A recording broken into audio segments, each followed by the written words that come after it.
especially welcome beekeepers, bee advocates. Be love to everybody.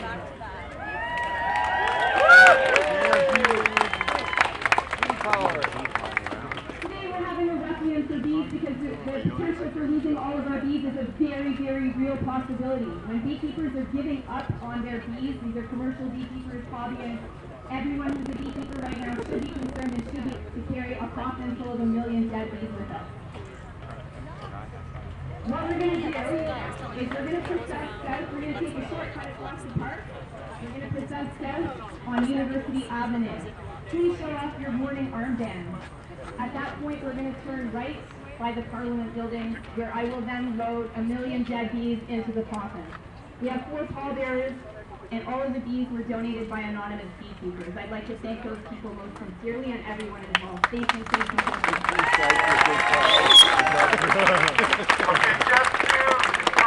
Supply, more than a third of our food supply. Without the bees, we really do not have food to feed the future.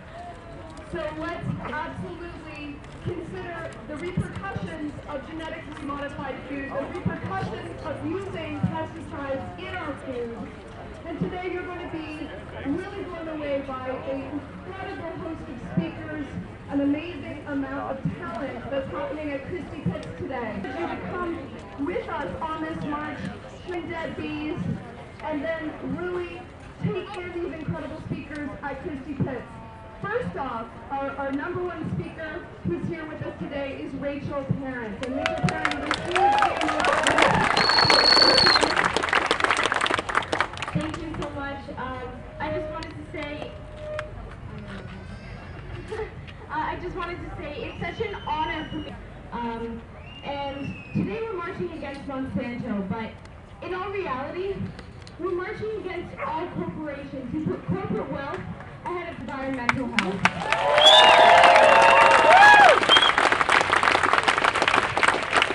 We are facing a critical time for our bees right now. It's incomprehensible to me how pesticides are being applied that are deadly to all our natural pollinators. And they're doing this with complete disregard for the environment.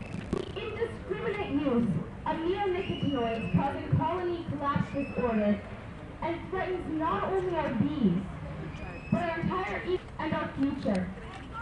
How will this impact our food supply and our future generations? As a young person, it's hard for me to believe that we have to fight our own government in order to protect our bees, to protect our food. As we are mourning the preventable loss of these bees here today, let's all make the commitment to do our part and to stop this completely unacceptable situation. On behalf of our youth, I beg you, please try and make a difference. We have to change this. Please join organizations such as the Sierra Club, who are trying to ban neonicotinoids and their initiatives to help our bees. Write to our Minister of Health, our Minister of Environment, and our Minister of Agriculture, and let's demand change together. It's time for us all Canadians, to wake up, to rise up, and it's time for us to stand up. Thank you.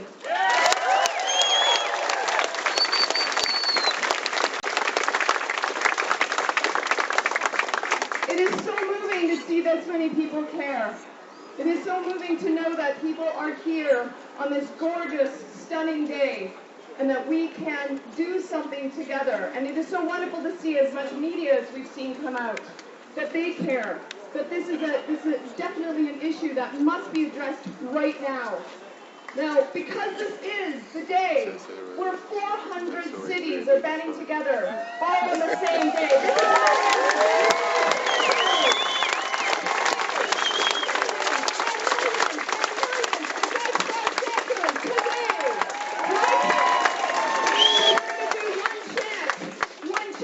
To get this going, get the energy going, all right? Hey ho! GMOs have got to go! Hey ho! Ho ho! GMOs have got to go! Hey hey! Ho ho! GMOs have got to go! Hey hey!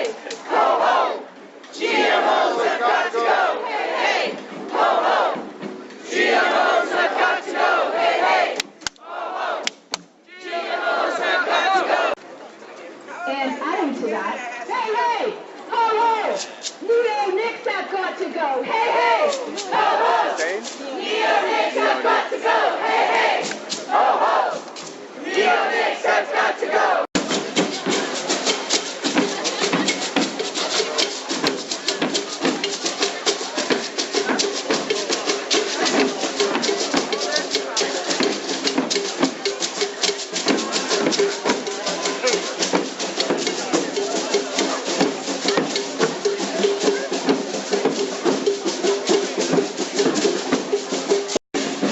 Okay, I'm here live at March Against Monsanto, Toronto. We're just getting ready to start the march here.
Okay, we're arriving at our destination right now.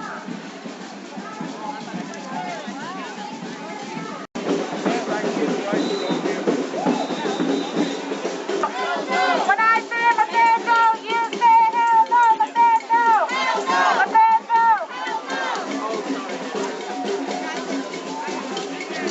That's the coffin full of dead bees.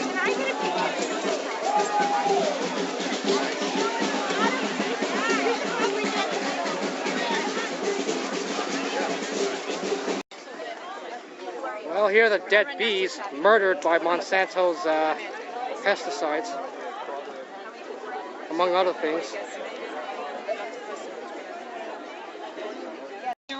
To think about Monsanto when we think about genetic engineering. They are the largest seed company in the world, and they are the largest seed company in the world because they bought a lot of seed companies.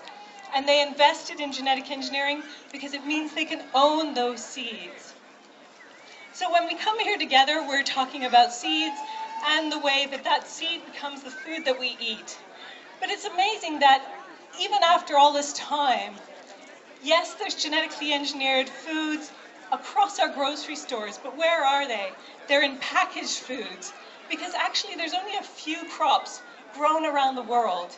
It's corn, canola, and soy that really end up in our grocery stores. And we do have a table that sort of illustrates how little genetically engineered foods there really are, how few genetically engineered crops, that actually we can stop this where it is now. We can stop it.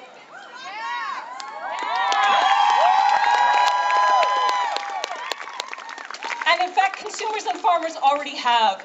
We don't eat genetically engineered wheat because consumers and farmers across the world, but particularly in Canada and the US, stopped it.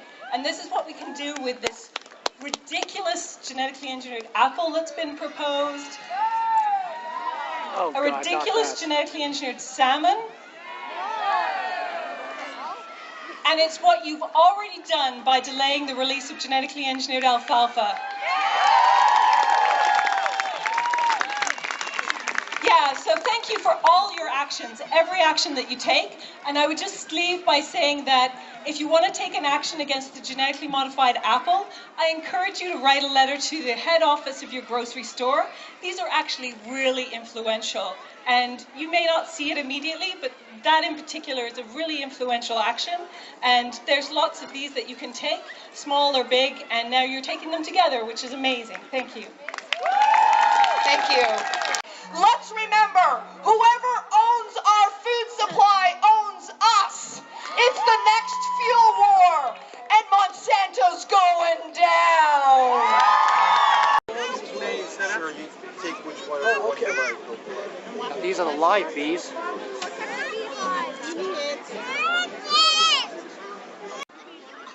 But really following the Second World War, a whole different paradigm developed when the industrial society had to find a new use for tanks. We got tractors. A new use for explosives. We got fertilizers. And a new use for chemical weapons. And we got pesticides. And so over a period of time, agriculture's turned into, instead of a partnership with nature, a war on nature. But I'd like to say that that is a failed paradigm. And it's a funny war because it's sort of like the war on terrorism. It just has to keep going and going and going. There's never an end. Because the weeds develop resistance, and the pests develop resistance, and the bacteria develop resistance to antibiotics. And so the big winners are the companies that produce the stuff, which is how we move this talk on to GMOs. And the losers are the people who eat food, the ecosystem in which that food is produced, and the farmers who grow it. Because the farmer's share of your food dollars has been going down, down, and down. And we've been told we got to get bigger and more, bigger and get out. Before coming, I asked a bunch of other farmers what they wanted me to tell you on behalf of the farm community. The first thing they said was, we want the companies that produce these GMOs to be held liable for the damage that they do.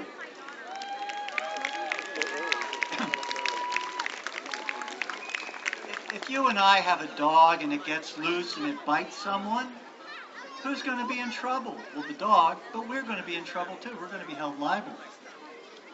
But if the folks who produce genetically modified organisms have their stuff get loose in the environment and it causes damage to the ecosystem, they're not being held liable. And worse, from a farmer perspective, if they contaminate my organic crops or they contaminate somebody's genetically preserved identity crops, they aren't held liable.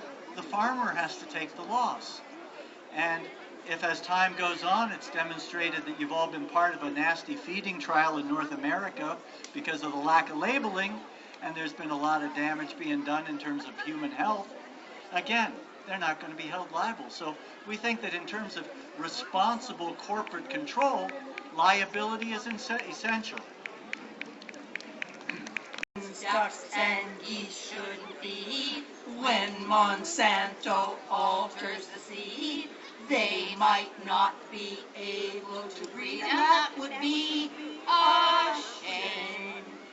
Business has us over a barrel. Someday everyone will be sterile.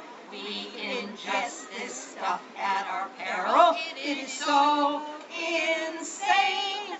Gotta hand it to a company that makes a farmer pay for stealing seeds blown by the wind onto his land one day. Keep on fighting, keep on protesting. No one knows just what we're ingesting. Everyone should start by rejecting every single grain of those funny little seeds that never grow back again. More Percy Schneider. What you can do is plentiful. In no other part of the economy do you have the capacity with every dollar you spend to change the system we have. You don't have that kind of control over energy. We are stuck with cars. So you can stay home or you can drive a car. But with food, you have a choice. You can stop supporting fracking by not buying food grown with nitrogen fertilizer. You have that power. Don't worry about whether you can afford 100% organic food. Please choose something from the grocery store or the farmer's market that you didn't buy last week organic. If every single person in this park right now bought one thing from Organic Meadow, you would keep 100 farm families in business. It's that simple. So basically the message to Monsanto is go take a hike. Go somewhere where you're wanted, like Neptune.